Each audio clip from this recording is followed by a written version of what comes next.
සුබ දවසක් සියලු දෙනාටම. නැවතත් ශ්‍රී මොටිවේෂන් සුදින් පැමිණ මංජු ශ්‍රී රාජපක්ෂ.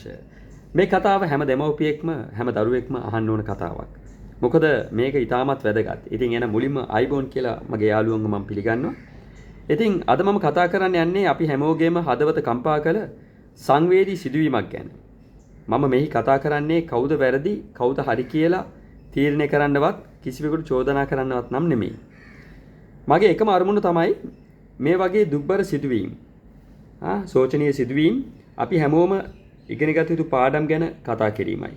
මේ වගේ සිද්ධියකින් අපිට මොකක්ද ගන්න පුළුවන් පාඩම කියන එක බලන එක තමයි අපේ වැදගත්කම. ජීවිතයක් නැවත ගෙන එන්න කාටවත් බෑ. නමුත් තවත් ජීවිතයක් ආරක්ෂා කරන්න නම් අපිට පුළුවන්. ජීවිතයක් කඩේකට ගිහිල්ලා ගන්න පුළුවන්ද? සීනි කිලෝ එකක් දෙන්න කියනවා වගේ කඩේකට ගිහිල්ලා ජීවිතයක් ඉල්ලන්න පුළුවන්ද? කවමදාවත් බෑ. නමුත් අපිට ජීවිත ආරක්ෂා කරලා දෙන්න පුළුවන්. ආදරණීය දෙමව්පියනි අම්මේ තාත්තේ අද ලෝකේ වෙනස් වෙලා අපි පොඩි කාලේ තිබුණු ලෝකේ නෙමෙයි අද තියෙන්නේ. දරුවන්ගේ යාළුවන් පාසලේ විතරක් නෙමෙයි ෆෝන් එකේ ඇතුළෙත් යාළුවෝ ඉන්නවා. සමාජ මාධ්‍යවලත් යාළුවෝ ඉන්නවා. ඒ නිසා දරුවාගේ ජීවිතය ගැන දැනගැන්ම ඔබත් ඔහුගේ හෝ ඇයගේ හොඳම යාළුවෙක් වෙන්න. දරුවා ගැන දැනගන්න ඕන නම් ඔබත් දරුවත් එක්ක ජීවත් විය යුතුයි. දරුවා නිවසට ආවම මුලින්ම අහන්න අද දවස කොහොමද? ඔයා සතුටින්ද? මොනවා හරි ප්‍රශ්නයක් තියෙනවද ඔයාට? සමහර වෙලාවට දරුවෙක්ට අවශ්‍ය වෙන්නේ විසඳුමක් නෙමෙයි අහගෙන ඉන්න කෙනෙක්. සමහරක් වෙලාවට දරුවෝ කතා කරන්නේ නැහැ. දරුවෝ හංගගෙන ඉන්නවා හිතවල. හැබැයි දෙමව්පියන් සූක්ෂම වෙන්න ඕන. දෙමව්පියන්ට පුළුවන් වෙන්න ඕන පොඩ්ඩක් බලන්න ළමයාගේ අයි කන්ටැක්ට්ස් දිහා. ළමයාගේ වෙනදට වැඩිය ඇස් වලින් වෙනසක් පෙන්නනවද? ළමයාගේ හැසිරීමේ වෙනසක් පෙන්නනවද? ඇටිටියුඩ් එකේ වෙනසක් තියෙනවද? මේවා බලන්න පුළුවන් නම් ඔබ ඇත්තටම සාර්ථක අම්මා කෙනෙක් තාත්තා කෙනෙක්. ඒ වගේම දෙයක් කියන්න ඕන. දරුවන් වැරදි කරද්දී දරුවන්ව හදන්න. ඒ වරද නැවත කරන්න දෙන්න එපා දරුවාට. නැත්තම් දරුවව සුද්ධ කරන්න එපා. එහෙම සුද්ධ කරොත් තමයි අවසානයේදී ඔබ දැක්කා මේ ළඟදී බන්ධනාගාරය තුල අම්මලා ඇවිල්ලා ගොඩාක් ඇඬුවා. මගේ රත්තරන් පුතා, චූටි පුතා, සුදු පුතා, අනේ මගේ දරුවා කියලා ගොඩාක් අය ඇඬුවා අම්මලා. ඒ චූටි පුතා, ඒ සුදු පුතා, ඒ මගේ ආදර රත්තරන් පුතා ඒ දරුව පාසල් ජීවිතයේදී ඒ විදියට ඒ දරුව ගැන හොයලා බැලුවා නම් අද ඒ අම්මලා අඬන්න අවශ්‍යතාවයක් නැහැ. පාසල් ජීවිතය තුල ළමයිට අද ලොකු අභියෝගයක් තියෙනවා. අපි දන්නවා. ඒ අභියෝගයත් එක්කලා ළමයිව අපි S2 වගේ බලා ගන්න ඕන, පරිස්සම් කරන්න ඕන. දරුවා ආශ්‍රය කරන යාළුවා කවුද කියලා හොයලා බලන්න ඕන. දරුවත් එක්ක කතා කරන්නේ මොනවද? දරුවගේ බෑග් එකේ මොනවද තියෙන්නේ? දරුවගේ සාක්කුවේ මොනවද තියෙන්නේ? හැමතිස්සෙම සෝදිසි කරලා බලන්න ඕන. අපේ ඒ කාලේ නෙමෙයි දැන් මේ කාලේ. මේ කාලේ ගොඩාක් වෙනස්. අපේ කාලේ ඇත්තටම හරි සුන්දරයි. දැන් හැබැයි හරි බියකරුයි. ඉතින් ඒත් එක්කම තව දෙයක් කියන්න තියෙනවා. දරුවන්ට කියන්න ඕනේ පුතේ දුවේ කියලා. ඔයාට අසහනයක් දැනෙන්න කෙනෙක් ඉන්නවා නම්, ඔයාට බයක් දැනෙන තැනක් තියෙනවා නම්, කවුරු හරි රහසක් තියාගන්න කියලා බල කරනවා නම්, ඒක රහසක් තියන්න එපා. අම්මට කියන්න, තාත්තට කියන්න, ගුරුවරයෙකුට කියන්න, ඔයා විශ්වාස කරන වැඩිහිටියෙකුට කියන්න. උදව් ඉල්ලන්න. උදව් ඉල්ලන එක ලැජ්ජාවක් නෙමෙයි. ඒ තමයි නියම ධෛර්යය. ඔබට උදව්වක් ඉල්ලන්න කෙනෙක් ගාවට ගිහිල්ලා කියන්න ඔබ ලැජ්ජ වෙන්න එපා. ඒක තමයි ඔබට තියෙන නියම පෞරුෂත්වය, නියම ධෛර්යය. මට මේ ප්‍රශ්නයක් තියෙනවා, මට මේකට උදව්වක් කරන්න කියලා. ළමයි ගොඩක් අය හිර වෙලා ඉන්න අවස්ථා තියෙනවා.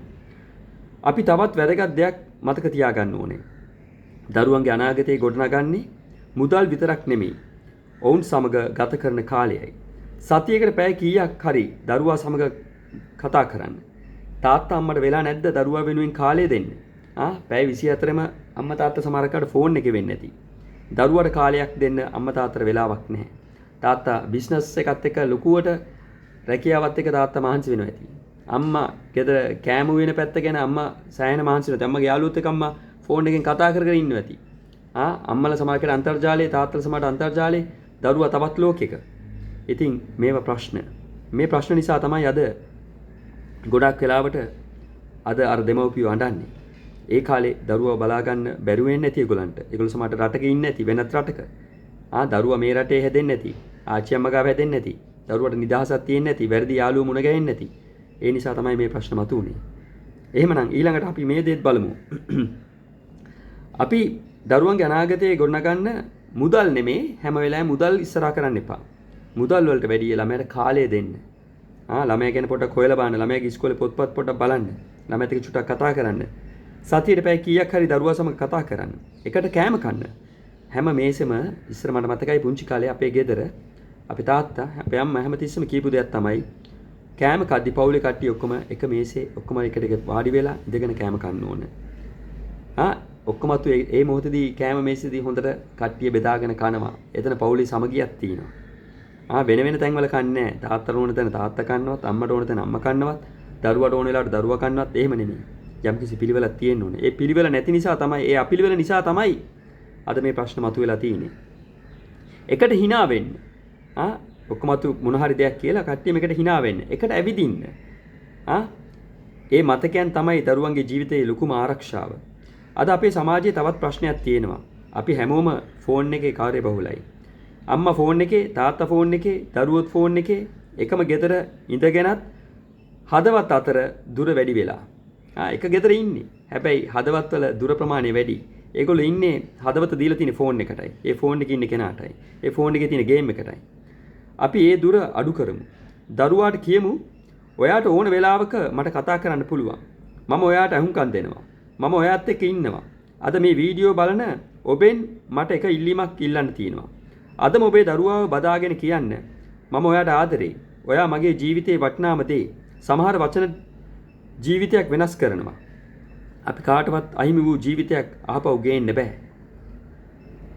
නමුත් තවත් දරුවෙක් ආරක්ෂා කරන්න අපි හැමෝටම පුළුවන්. මේ වීඩියෝ ඔබට වටිනා කියලා හිතනවා නම් තවත් දෙමව්පියන්ටත් තවත් පවුල් වල ඉන්න අයටත් මේ පණිවිඩය යවන්න. අපි එකතු වෙලා ආදරය වැඩි කරමු. අවධානය වැඩි කරමු. ආරක්ෂාව වැඩි කරමු. ඉතින් මේ වීඩියෝ තුලින් මට ඇත්තටම අවශ්‍ය වුණේ ඔබට ජීවිතයට ලොකු ශක්තියක් ලබා දෙන්න. නැත්නම් අපිට පුළුවන් තවත් දරුවෝ පිරිසක් ඉදිරි අනාගතයේ බන්ධනාගාරගත කරන්න. ඔබ දන්නවා බන්ධනාගාරවල ඉන්න සෙනකට ඉන්න ප්‍රමාණයටත් වැඩිය සෙනග දාලා තිනවා මේ වෙද්දි. එච්චරට සෙනග වැඩි. ඉතින් මේ ඔක්කොම ඒ පාසල් ජීවිතයේ පාසල් විය ගත කරපු ළමයි තමයි පසු කාලේ මේ බන්ධනාගාරගත වුණේ. එහෙමනම් එතනට යන්න ඉස්සෙල්ලා මේ මොහොතේ අපේ දරුවන් අපි බේරගමු. අපේ දරුවන් අපි හදාගමු. දරුවට පාරක් ගහන්න, දරුවට පාර වචනයක් කියන්න, බනින්න ඔබ බය වෙන්න අවශ්‍ය නැහැ. නැත්නම් ඔබටත් කවදාරි දවසක ඔබ ඔබේ දරුවා සුද්ධ කරොත්, ඔබේ දරුවගේ වරද වසන් කරොත්, වැහුවොත් මතක තියාගන්න. ඔබත් කවදාරි දවසක අර වගේම අම්මෙක් තාත්තෙක් වගේ බන්ධනාගාර ඉදිරියේදී අඬන්න සිද්ධ වෙනවාමයි. එහෙමනම් මේ වීඩියෝ ඔබේ ජීවිතේට වැදගත් වෙයි. අසා සිටි ඔබ සියලු දෙනාටම ස්තුතියි. මේක ෂෙයා කරන්න, යාළුවොත් එක්ක බෙදා ගන්න. ස්තුතියි.